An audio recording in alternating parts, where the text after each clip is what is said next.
So I thought your speech was quite interesting, but unfortunately, I think I missed the first 5 minutes where possibly you explained something. So I would like to ask now, and I'm sorry if you have to repeat yourself, but you mentioned creating the longevity cities around the world, wherever you can. Is that like a city or a community meant for research and testing, or what precisely is the scope of that community? Yeah, primarily it is for, like, in ideal scenario, it is both research and testing in humans. But it's super expensive, and the most value will be brought from actually allowing early access to these therapies that are already being developed by some companies. So like there are around 170 companies who are working on drugs against aging or therapies or rejuvenation therapies. Like in countries like US or in Europe, the drugs developed by them will only be available in at least 10 years, probably even more. So our idea is to give early access to those who are willing to have an informed consent. Okay, like I agree that I understand the risks. I'm ready to take this drug, and if it works, great. If it doesn't, yeah, we shall see.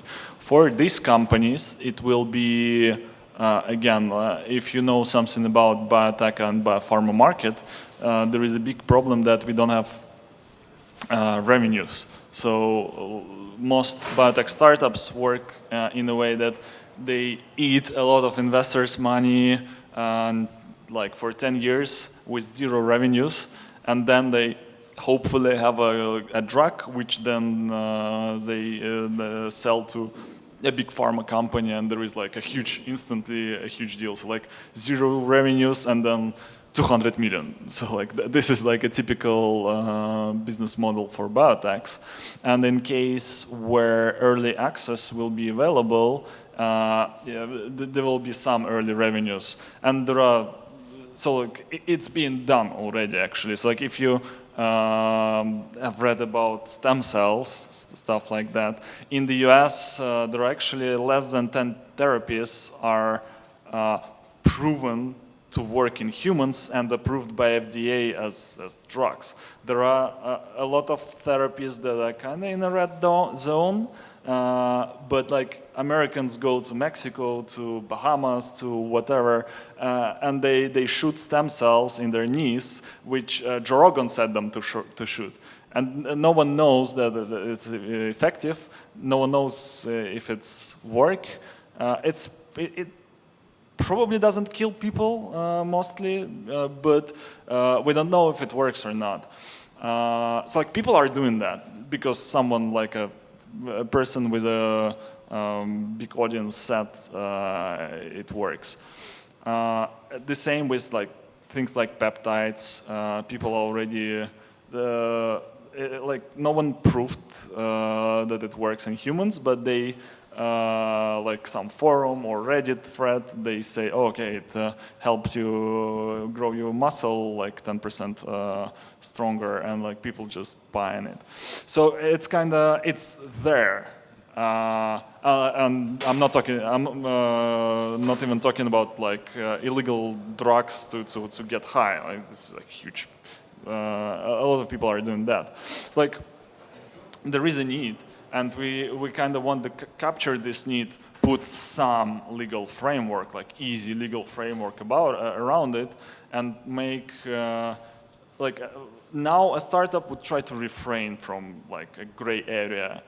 But like if you make this area not gray and say, okay, this is a regulatory sandbox, these are the rules, and people give informed consent, and provide data and revenue to you. Hopefully many of these startups will agree to get early revenues from that. And again, there are, like, we have a proof of concept that someone does it. So there are several gene therapy companies, at least 3, who give their gene therapies in Mesoamerica. So it's in Honduras, Bahamas, like one company is Viva, another is Minicircle, and the third one is Unlimited Bio. And again, no data about if it works or not, but like people are willing to pay sometimes up to $1 million to get a shot.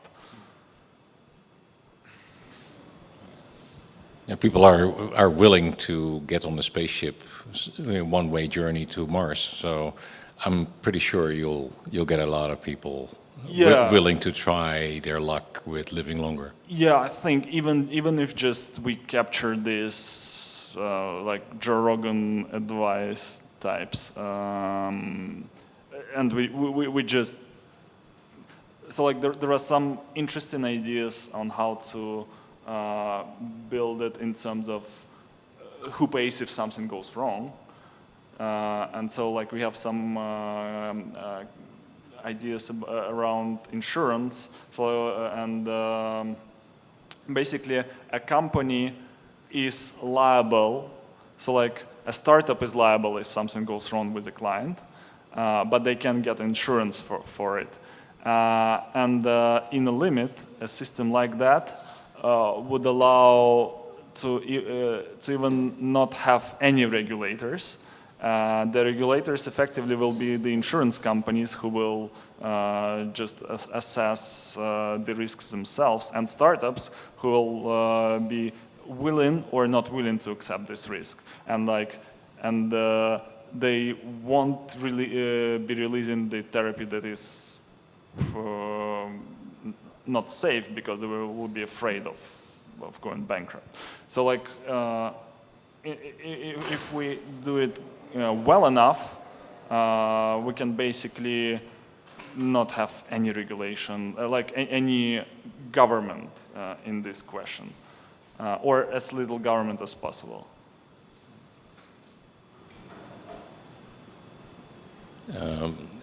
Do you also see some analogies to the supplements market? Because the supplements market is huge, and there's books, and there's recipes, and there's regimens that people publish, and it's quite a lively community. So considering that, there seems to be a huge market. Like the fact that humanity spends like hundreds of billions a year on supplements that do not work, at least for aging. I mean, there are some supplements that work if you have like a shortage of some vitamin or mineral in the blood, and then you get the supplement for that. Of course, it works, but it's not. It doesn't have anything. So it doesn't really influence aging process itself. It just maybe with the exception of rapamycin. Rapamycin is not a supplement. It's a regulated drug. So, but with rapamycin, actually, the problem is we don't have reliable data in humans as well.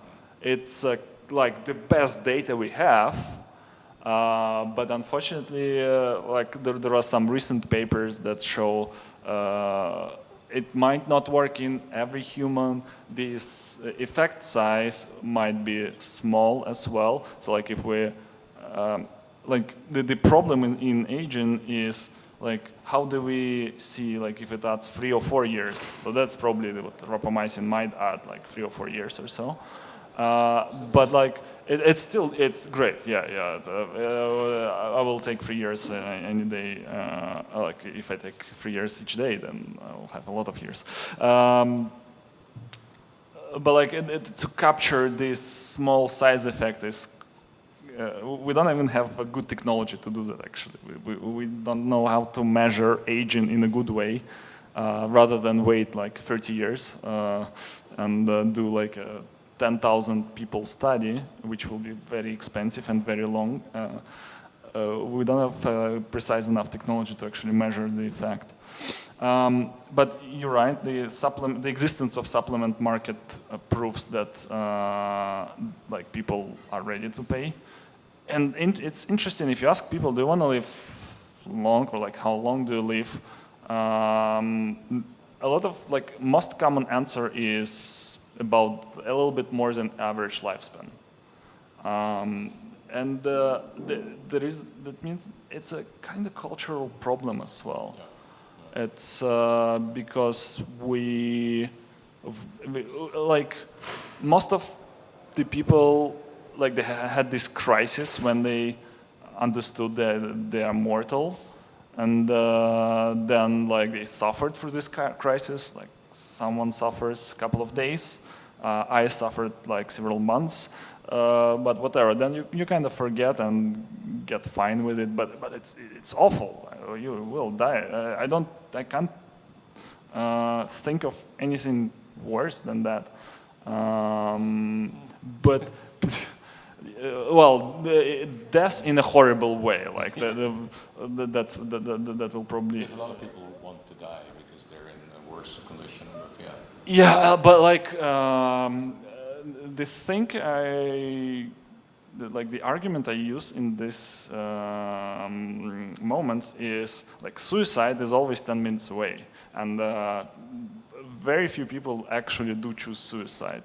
So the revealed preference is for not dying, for living longer. They might say you like, oh, it's awful, but they don't kill themselves. Like few of them do.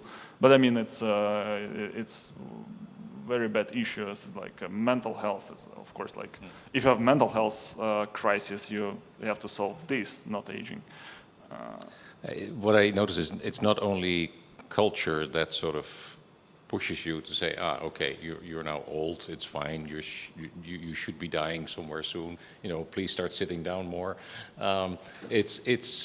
It's also age itself. And I think people underestimate that effect, is that age also affects your brain in a way that you start feeling less willpower, you start feeling like, let me sit down, let me not do that. And so the intrinsic part of aging is also, the acceptance of death is also part of the aging process. Yeah, of course, you're right. But it's still awful. It's absolutely awful. Yeah, it's it's like my dream is to not get to this stage, or like if you get to this stage, to be able to rejuvenate yourself back to the state where you. Absolutely, mine as well. I want to live forever. Oh, good. You have any questions in the audience as well? Let's discuss. So ideally speaking, if you had to choose with the knowledge that you have right now, when is the ideal time to start this process? Is it early on so you can keep your current health and then add years to that? Or is it to be maybe in your 70s or 80s you mentioned, and then you start treatment and rejuvenate and live? Yeah, it's a great question. Ideally speaking. Yeah, great question. Unfortunately, today's technology, I was actually considering like some of the treatment for my grandmother, but she is like a devoted Christian, and she's already like as mild to middle dementia. But like I was thinking months about it, but like she's a Christian, and in her worldview she goes to heaven, and she always said, okay, I didn't take any drugs, I like kind of give this health to you, to next generation. So she was proud that she was healthy and didn't, she refused if someone prescribed her something. So I kind of, okay, no, I want, but like at her age of 87, it's like I would definitely risk with even today's interventions.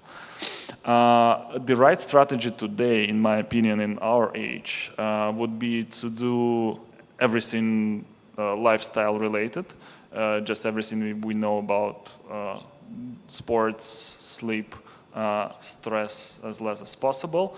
It decelerates aging process a little bit, and then to do everything to accelerate the whole industry. So it might be donations to non-profits, it might be starting your own company, it might be growing a movement, building a city, whatever. So like, in my opinion, the right strategy is this. It's try to like push the field forward. And like, you would be surprised how few people are actually working on it in the world. So it's about only 10,000 people. More or less full-time, not even full-time. Like full-time people will be even less. So like each additional human is actually quite a big asset to the field. So you can actually do something. And I mean, imagine you can persuade like 1 or 2 people to, let's say it's your nephew who is like choosing what to do in university, what major to choose. And like, if you persuade several people to dedicate their career to this, it's huge. I mean, it might be like this snowball that is rolling, and it might be that person who gets the snowball rolling way faster and become like a huge avalanche. So yeah. Guys, you have any questions probably, or want to discuss this? Oh, okay. But the short answer is start now. Yeah. Yeah, like I will be cautious with regards to unproven therapies. Like me personally, so I will wait for until 50-ish, I think. Something like gene therapies, stem cells, rejuvenation transcription factors. There will be much more data so I'm 37 now, so in 13 years there will be much more data. And now but like there is a little problem that there is a part of the field, they come from physics background, they say rejuvenation wouldn't be possible. So, or it will be way harder than you guys think. And if you consider this part of the debate, you might try to decelerate, like to throw everything at the problem like Brian Johnson does. But he doesn't have many tools, so like, to be honest, unfortunately. The other thing to consider also, and I consider for my grandmother, is cryopreservation. So there are several companies who will freeze your body in hopes that someday we will learn how to unfreeze the body. We don't know how to do it today. We can only freeze. But like there is a hope that in 50 years we will learn how to unfreeze people, and in 50 years the technological progress will develop, the drugs to treat the diseases and aging itself. And actually there are, I think, about 1,000 people in the world who are frozen. I know for sure that there are 102 people frozen in Russia. I think about 10 or 20 in Europe, because the company is relatively new who does that, Tomorrow Biostatus, and probably several hundreds in the US by Alcor, including the founder himself, like the company to freeze himself. But this is like a plan C or like plan B. Like if you are about to die, or you can actually like freeze your head for a cheaper rate.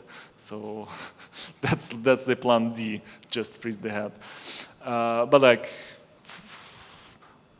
like at 30 or 40, the actual chances of death are quite low still. You get at this exponential curve probably at around 65. So then chances of dying double every 8 years, and then like 70, 80, you have a very, very high chances of dying, and I would be very concerned if I'm 70. Very motivated. I'm 63 at the moment, so like I have 2 years to go. Yeah, you have to be very vigilant in terms of what we have in development. Cool. Thank you very much. Yeah, you can catch me and talk one-on-one if you want. And one of the QR codes. Yeah. I have one in my pocket. If you know a benign dictator, I don't know. Yeah, I know a benign dictator problem too good. I would love to have thought about it much less. I will give a little bit more context. Like, if we develop these drugs for aging, then a dictator would get his hands on the technology, and he will be like a forever dictator and will oppress people forever. It's a concern. However, if you look at the data, most dictators, they didn't die from aging. So they mostly died because of a coup. So, and the dictatorship is not actually the problem of this particular technology.